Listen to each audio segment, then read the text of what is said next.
Look, I'm really proud to be here at Amberley today. I want to say thank you very much to Ambassador. Thank you very much for being here today, sir. It's a great honour to be here. You're a great friend of Australia, and we're very proud that you're here and that we're able to work very closely with the Ukrainians and to answer the call of the Ukrainian President Zelensky to have these Bushmasters dispatched to the Ukraine as quickly as possible. Ambassador Miroshnichenko has been a very significant presence already, and he has conveyed the messages of the Ukrainian government in a very effective way. So very happy to work with him. I'm also very pleased to be here with Major General Scott Winter, who's been instrumental in pulling all of this together. We're going to gift 20 Bushmasters to the Ukraine, and the idea will be to provide that support to keep people safe and to repel the Russians as quickly as possible from the Ukrainian territory. So I might hand you over to the Ambassador now, and then we're happy to take any questions from there. On behalf of President Zelensky and on behalf of all the Ukrainian people, I would like to thank Australian government and Australian people for this gift of 20 Bushmasters. It's going to be of great help to our personnel, military personnel in Ukraine, as well as there is one ambulance vehicle which will be extremely helpful for us. Ukraine is a like-minded country for Australia. We do now understand, and myself, I've just arrived 2 weeks ago, the concept of mateship.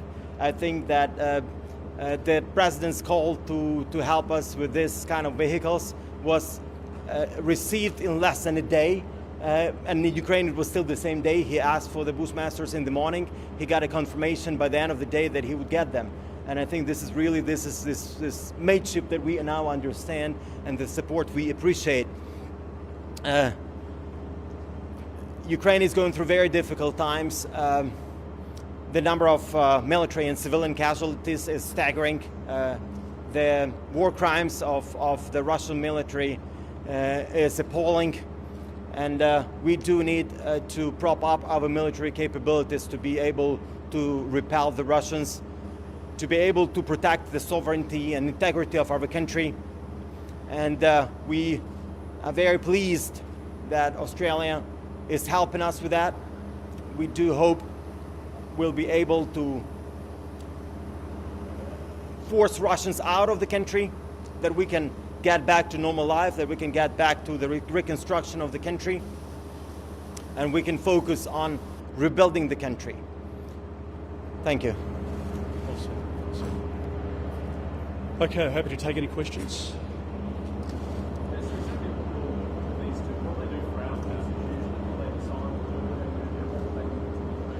Well, the strength of the Bushmaster is its design, and the V-shaped hull, as you know, was very beneficial to us in the Middle East, and for 20 years we were involved there, and we've watched a lot of tragedy unfold. Soldiers injured in theatre, American soldiers, for example, and others in vehicles that weren't just up to what was required. And the Bushmaster with the V-shaped hull allows an explosion for that energy to be dispersed and for the crew inside to have the best possible chance of survival. So it's not a tank, it can't forward deploy to the front line, but it can move people around, particularly when we're seeing reports of Russian forces laying landmines, etc. This would be a very crucial element of keeping troops safe and movements of people, etc. But it's served us very well. We've got a great relationship with Thales, and I want to say thank you very much to the men and women at Thales who have quickly painted and prepared 20 of these vehicles to be dispatched, and the first 3 will be in the air today. Overall, it'll cost about $50 million, so over north of $2 million a piece. And again, the technology and the design, the structural steel that's involved in this is quite phenomenal. Yeah, so in our fleet we have about 1,000 Bushmasters, and we can work with Thales to replace these that are being sent away. So there's no impact on our operational needs or requirements, and we've got just fortuitous actually that we had a number that we could get quickly painted and dispatched. How will the Bushmasters be getting from where they're dropped in Europe to the Ukraine? Well, not something that we'd comment on. As I said before, we've already sent a number of loads of defence material, of support and equipment to the Ukraine, and we're able to stage that into Europe and then get it in country from there with our partners. Is much training required to operate? No, there's not.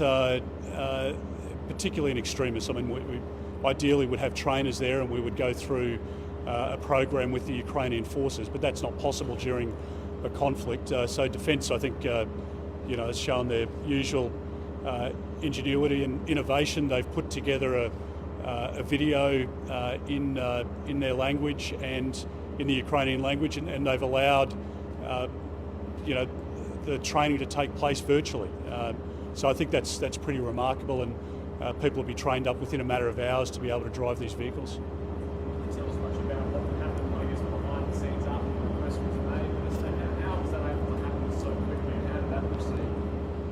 Well, obviously, we had been talking within the National Security Committee about what additional support we could provide. We want the Russians out of the Ukraine as quickly as possible. We want to protect and defend the women and children of the Ukraine. We want the war crimes to stop, and the equipment that we've been able to provide over a number of weeks now has met the requests of the Ukrainian government. It's also dovetailed into the support that's been provided by our allies, and we've coordinated very closely with them.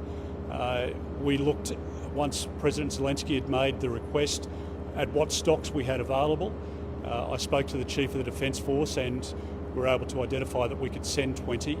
And the Prime Minister and I worked very closely together on what the numbers should be, how quickly we could send them, and we're just determined to get them out of the country into the Ukraine as quickly as possible. When will the rest be delivered?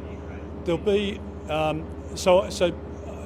there are 3, not 4, on this flight, and that's to do, I'm told, with other equipment that's on board with fuel load, etc. So we'll have a drumbeat probably of about every 4 or 5 days, and there may be other commercial options that become available to us that aren't there at the moment, but they'll be in the whole. The 20 will be in within the next few weeks. Can we expect more weapons to be sent to Ukraine? If there's a requirement to provide more support, then Australia is prepared to consider all of that. There's obviously been a lot of humanitarian support that we've provided. There'll also be a big ask of the developed world to contribute to the rebuild within the Ukraine, the shelling of residential areas, the destruction of facilities, of government buildings, of all of that infrastructure, which has been the second tragedy, followed of obviously by the human tragedy. It'll take a lot of money and support to rebuild, and Australia will be there with Ukraine during that stage as well. And we hope that we can get through the war stage into the rebuild stage as quickly as humanly possible. What role will Australia play in holding Putin accountable for war crimes? Well, Australia, as I said before, is a country that's benefited greatly from working with allies and sticking together with countries of similar values around the world. We've fought alongside our allies over many decades, and we'll continue to do that because we can't take what we have in our country for granted, and war criminals need to be held to account.